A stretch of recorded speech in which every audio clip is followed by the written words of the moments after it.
What if the medical advice you have trusted for the last 40 years, the very foundation of what you believe constitutes a healthy lifestyle, is technically correct, yet physiologically incomplete in a way that is slowly dismantling your independence? We need to have a serious, high-level conversation about the physiology of aging, the mechanics of locomotion, and the silent biological crisis known as sarcopenia. You have been told that walking is the gold standard of senior fitness, and let us be precise. From a cardiovascular standpoint, walking is non-negotiable. It optimizes mitochondrial efficiency, it regulates blood glucose via the GLUT4 transport pathway, and it maintains basic hemodynamic stability. However, there is a gaping void in this narrative, a void that modern exercise physiology has identified as the primary driver of frailty, falls, and the loss of autonomy in the 7th, 8th, and 9th decades of life. The premise we are dismantling today is that locomotion equals strength. It does not. The human body is an efficiency machine. When you walk, particularly at a steady state pace, your body optimizes for energy conservation. It utilizes the momentum of the pendulum swing of your legs and relies heavily on connective tissue elasticity rather than active contractile muscle force. The input we analyzed highlights a critical data point from the University of Waterloo. Normal walking activates only approximately 32% of the gluteus maximus.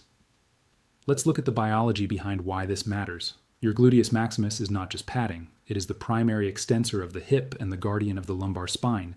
It is the largest generator of force in the human architecture. If you are operating this machine at 30% capacity for decades, you are inducing a phenomenon known as adaptive resistance or neurological downregulation. Your brain, specifically the motor cortex, actually prunes the synaptic connections to the high threshold motor units in your glutes because you aren't using them. This leads to a condition that goes beyond simple weakness. It is a neurological amnesia.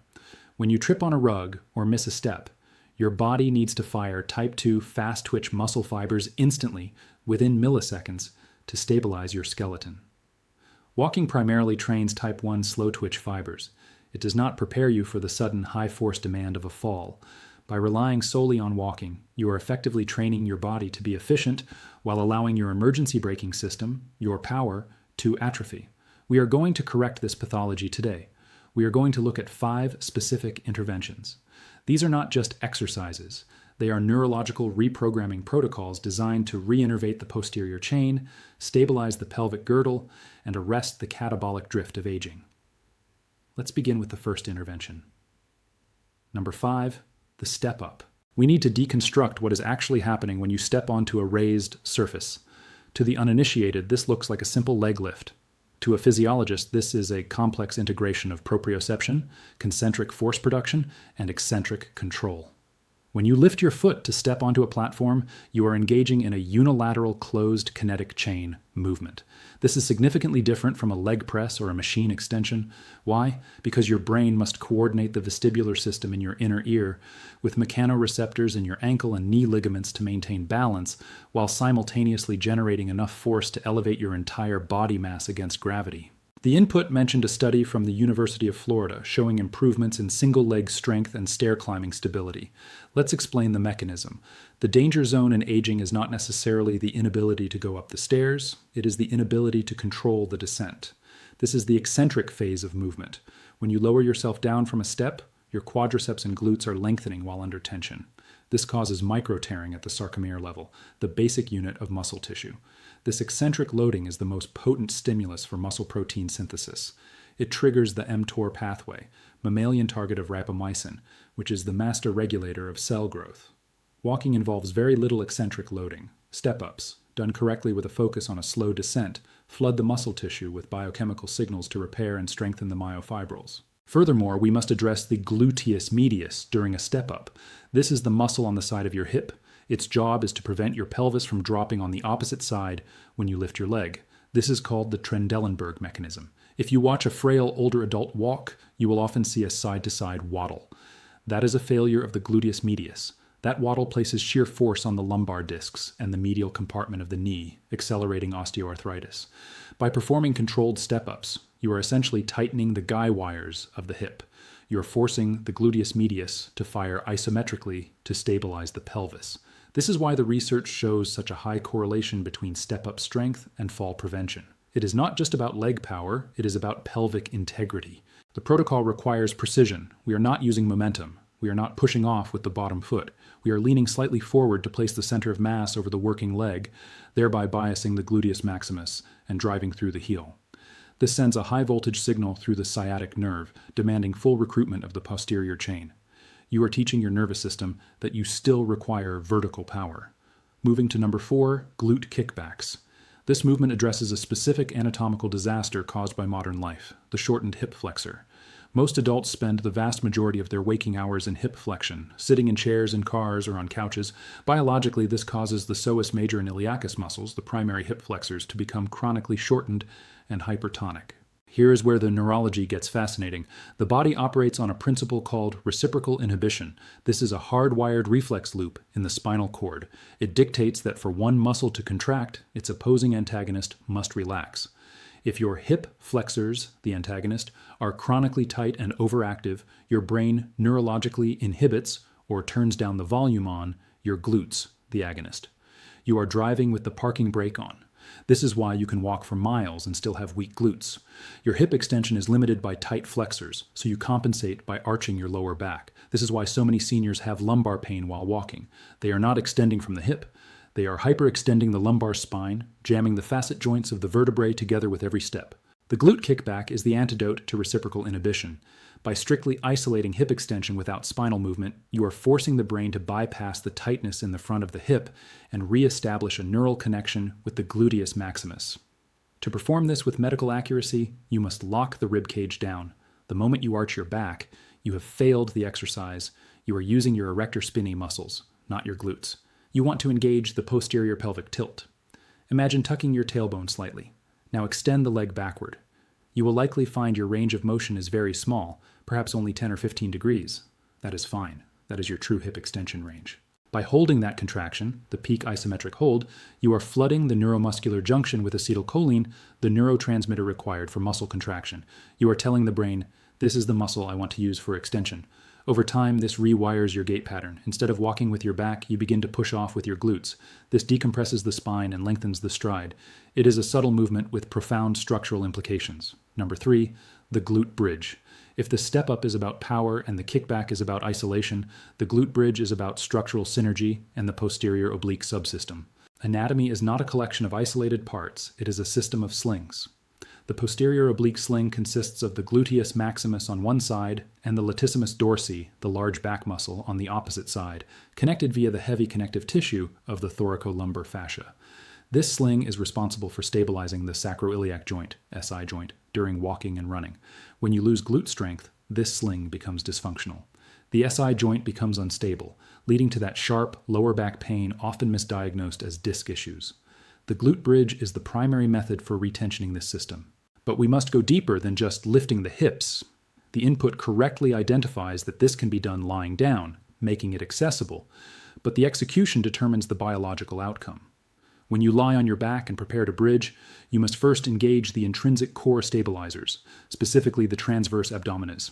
This creates intra-abdominal pressure, bracing the spine from the inside. As you drive your hips up, you are engaging the gluteus maximus in its shortened position. This is crucial because many people differ in where they are strongest. Some have strength when the muscle is stretched, but are weak when it is fully contracted. The bridge trains terminal hip extension, the very end range of the movement. The study referenced from the Journal of Orthopedic and Sports Physical Therapy showed a 42% reduction in back pain. Why? Because when the glutes take over the job of hip extension, the lumbar paraspinal muscles can finally relax. Many seniors walk around with rock-hard lower back muscles because those muscles are doing a job they were never designed to do, moving the legs. The glutes are the engine. The back is the chassis.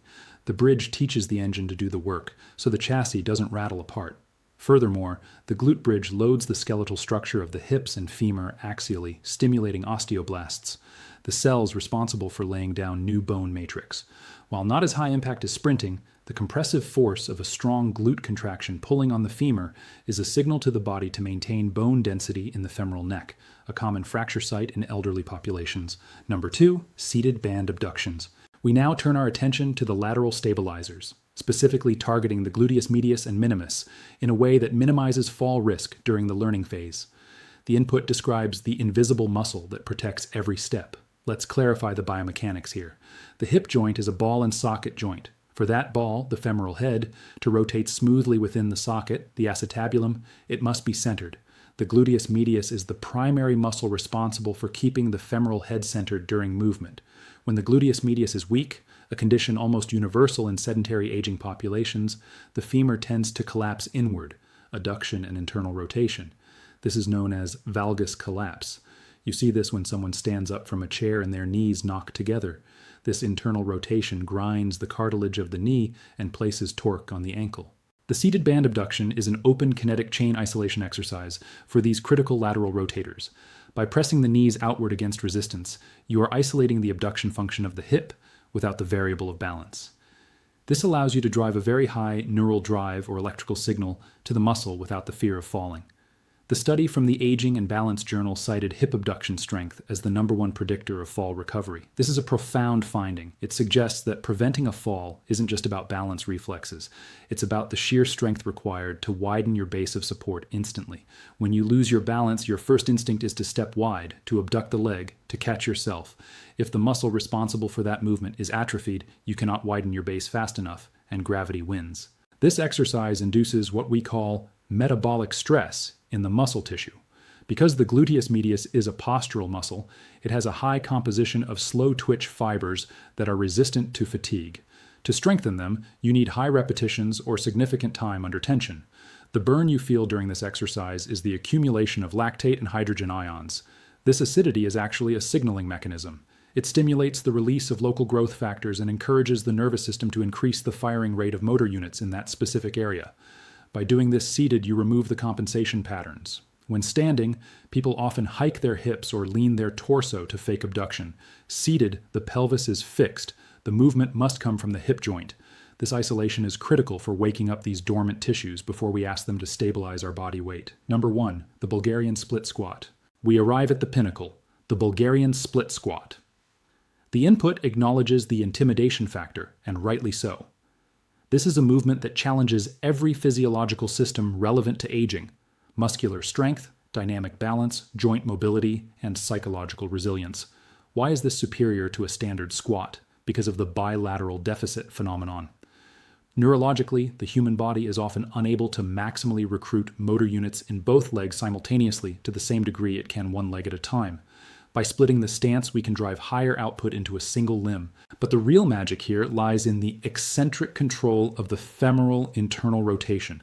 That is a mouthful, so let's break it down. When you are on one leg, gravity is trying to twist you. It is trying to collapse your knee inward and rotate your pelvis. To stay upright, your entire lower body musculature must work in a symphony of anti-rotation and anti-collapse. You are not just pushing weight up and down, you are stabilizing a dynamic structure in three-dimensional space. This movement directly combats sarcopenia in the type 2 muscle fibers. These high-threshold fibers are the first to die off as we age because we rarely expose them to sufficient intensity. A walk in the park does not activate them. A heavy, single-leg load does. It forces the body to tap into its high-power reserves. Dr. Andrew Locke's endorsement of this move for pelvic stability is rooted in the concept of dissociation. In walking, one leg flexes while the other extends. The Bulgarian split squat mimics this dissociation under load. It stretches the hip flexors of the rear leg, treating the tightness we discussed earlier, while simultaneously demanding maximum strength from the glute and quad of the front leg. It is the ultimate functional restorative exercise. However, we must approach this with clinical safety. The goal is not depth. The goal is control. The modified version described, using a chair for support and limiting range of motion, is effectively a supported single-leg squat. This initiates the neurological adaptations without overloading the knee joint. As you descend, the mechanoreceptors in your knee joint capsule send rapid-fire signals to the brain to adjust muscle tension millisecond by millisecond. This improves joint position sense. Many seniors fall not because they are weak, but because their brain has a fuzzy map of where their foot is relative to the ground. This exercise sharpens that map. It increases the bandwidth of the communication between the foot and the brain. Furthermore, this movement heavily recruits the VMO, vastus medialis oblique, the teardrop muscle on the inside of the knee. The VMO is critical for tracking the patella, kneecap, correctly. Strengthening this muscle via the split squat can significantly reduce anterior knee pain, a common complaint that leads seniors to become sedentary. The synthesis: why you must do this. We have analyzed 5 movements, but we must understand the overarching biological imperative. We are fighting against entropy. From the age of 30, you naturally lose about 3% to 5% of your muscle mass per decade. After 60, this rate can double if left unchecked. This is not just a cosmetic issue. Muscle is your metabolic currency. It is the primary disposal site for blood glucose. It serves as a reservoir for amino acids used by your immune system during illness. It produces myokines, anti-inflammatory signaling molecules that protect your brain and heart. Walking keeps the heart pumping, but it does not provide the mechanical transduction required to signal your bones to stay dense and your muscles to stay large. Mechanical transduction is the process by which cells convert mechanical stimulus, load, into chemical activity, growth. Without load, without the resistance provided by gravity in a step-up or a split squat, your cells essentially receive a shut-down signal. The use it or lose it adage is biologically literal. It is called synaptic pruning. If a neural pathway to a muscle fiber is not used, the body dissolves the connection to save energy. Once that motor unit is gone, it is incredibly difficult to get back. These exercises are the signal that tells your body, do not prune these connections. I am still using them. I am still a hunter-gatherer in a physical world. You do not need to be an athlete. You need to be a functional human being. The gap between your lifespan, how long you live, and your health span, how long you live well, is determined largely by your neuromuscular integrity. When you integrate the step-up, you train the vestibular system. When you perform the glute kickback, you correct reciprocal inhibition. When you execute the glute bridge, you stabilize the spine via the posterior sling. When you do the band abduction, you prevent valgus collapse and protect the knees. And when you master the modified Bulgarian split squat, you insulate yourself against the bilateral deficit and sarcopenia. This is not just fitness advice. This is a prescription for autonomy. It is a refusal to accept the slow decline as inevitable. The physiology of the human body retains the capacity for adaptation and strengthening well into the 9th decade of life. The cells are waiting for the signal. The enzymes are ready to be activated. The neural pathways are waiting to be fired, but they require a stimulus stronger than a stroll around the block. They require intent. They require resistance. We read every comment because this community is not just an audience. It is a cohort of individuals refusing to go quietly into frailty. Tell us below, which of these movements exposed a weakness you didn't know you had? That weakness is not a failure. It is a diagnostic. It is the roadmap to your recovery. Do not just watch. Move. Reclaim the strength that is your birthright. The next chapter of your life is built on the foundation of the work you do today. Let's get to work.